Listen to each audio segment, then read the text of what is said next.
Good morning बच्चों। Online class में आपका स्वागत है। आज हम क्लास 6 का चैप्टर 5 पढ़ेंगे, जिसमें हम पढ़ेंगे विभाज्यता के नियम। ठीक है ना बच्चों।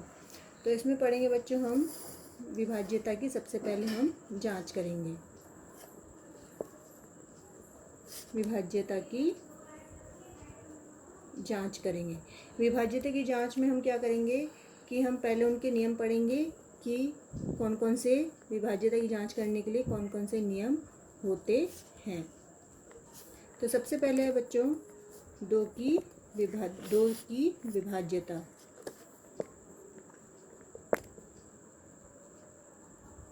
ये आप 4th क्लास में भी पढ़ चुके हैं कि दो से विभाज्यता कैसे होती है। आपको पता ही है, जिनका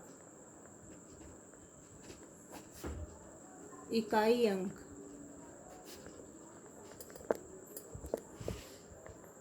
अंक कौन कौन से होने चाहिए? 0, 2, 4, 6, 8। इनमें से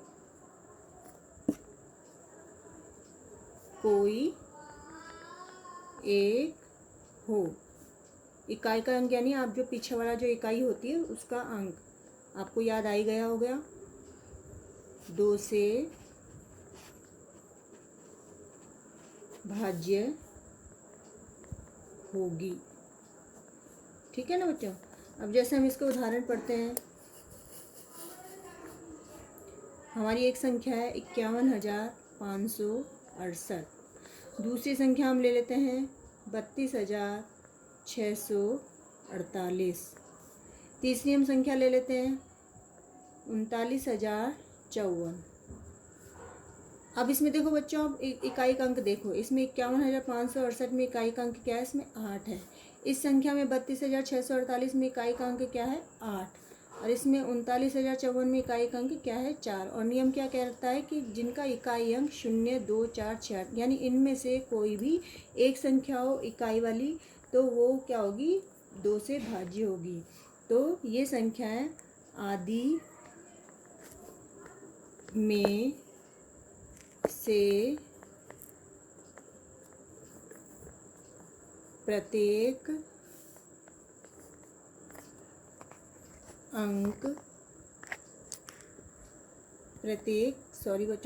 संख्या 2 से भाज्य होगी। ठीक है ना बच्चों। हाँ बच्चों, अब हम दूसरा नियम लेते हैं 3 से विभाज्यता।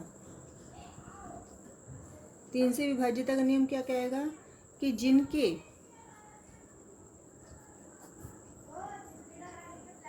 अंकों का योग 3 से भाज्य हो। जिनके अंकों का योग 3 से भाज्य हो, वो 3 से भाज्य होगी। ठीक है ना बच्चों। अब जैसे हम इस पे एक संख्या पे हम विचार करते हैं, जैसे हम एक उदाहरण लेते हैं। संख्या है हमारी, पढ़ो बच्चों, ये संख्या मैं जो लिख रही हूँ वो क्या पढ़ेंगे? इसको पढ़ना आप जानती हैं। यह इकाई, दहाई, सैकड़ा, हजार, 10,000, लाख। तो कहाँ पे ख़त्म हो रही है? लाख पे ख़त्म हो रही है। तो संख्या क्या बनेगी? 5,21,943 पर हम एक संख्या लेते हैं।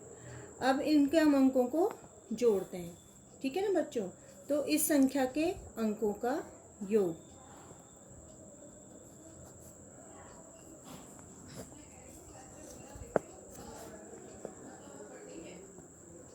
इस संख्या के अंकों का योग करेंगे तो हम इन संख्याओं को जोड़ेंगे। 5 + 2 + 1 + 9 + 4 + 3। अब इनको हम जोड़ते हैं तो इसका योग 5 + 2 5 और 2 7, 7 और 1 8, 8 और 9 17, 17 और 4 21, 21 और 3 24। ठीक है ना। अब इन अंकों का योग क्या है बच्चों? 24 है। तो जो 3 से भाज्य है। इसलिए हम बोल सकते हैं, इसलिए 5,21,943 भी 3 से भाज्य है। ठीक है ना बच्चों। तो ये हमने एक उदाहरण समझा। तो यानी जिनका अंकों का योग, जो हमारे पास संख्या दी हुई है, जैसे 5 लाख, ये इनको जब हम जोड़ेंगे तो हमारे पास संख्या क्या बन रही है? 24। यानी 3 के पाड़े में 24 आ ही रहा है, तो यानी 3 का भाग इसमें जा रहा है, तो ये 3 से भाज्य होगी। ठीक है ना बच्चों। अगला नियम देखो बच्चों, 5 से विभाज्यता।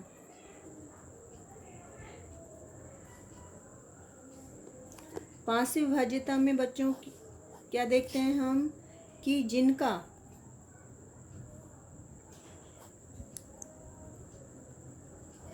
इकाई अंक क्या होना चाहिए? 0 अथवा 5 हो। 5 से भाज्य होगी। ध्यान रखना बच्चों, जैसे कोई संख्या है जिसमें इकाई का अंक क्या होना चाहिए? 0 होना चाहिए या फिर इकाई में 5 होना चाहिए, तो वो क्या होगी? 5 से भाज्य होगी। जैसे हम इसका उदाहरण समझते हैं। हम एक संख्या लेते हैं,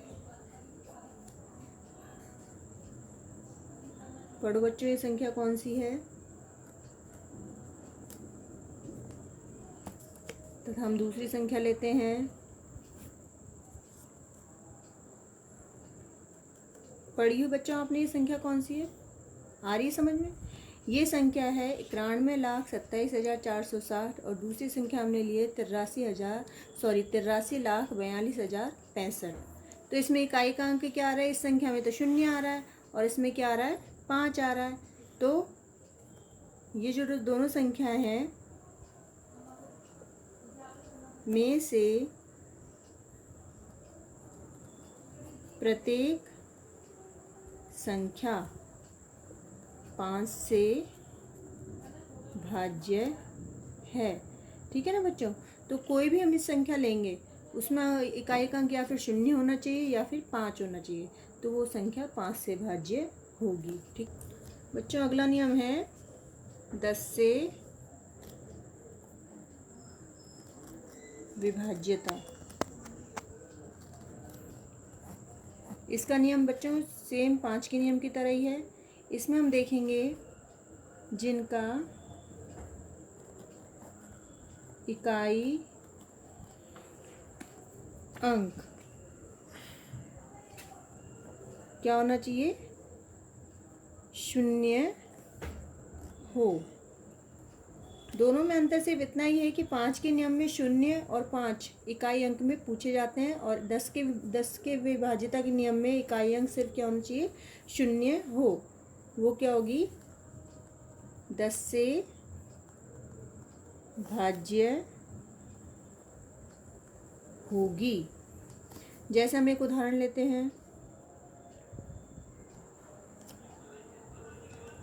56,910। दूसरा हम लेते हैं 72,540 और तीसरा हम लेते हैं, तो ये इन सभी संख्याओं में इकाई अंक क्या है? 56,910 में भी 0 है, इस संख्या में भी 72,540 में भी 0 है और इस संख्या में भी इकाई का अंक 0 है। तो ये आदि सभी संख्याएं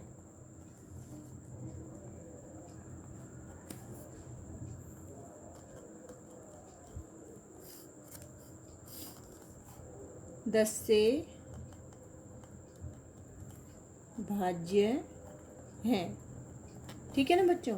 अब आपका आज का ये होमवर्क है कि इन नियमों को आपको एक तो लर्न करना है, ठीक है ना, और इन नियमों को अच्छे से साफ साफ सुंदर हैंड राइटिंग में आपको कॉपी में अपनी नोटबुक में आपको करना है और लर्न ज़रूर करनी है। ठीक है ना बच्चों।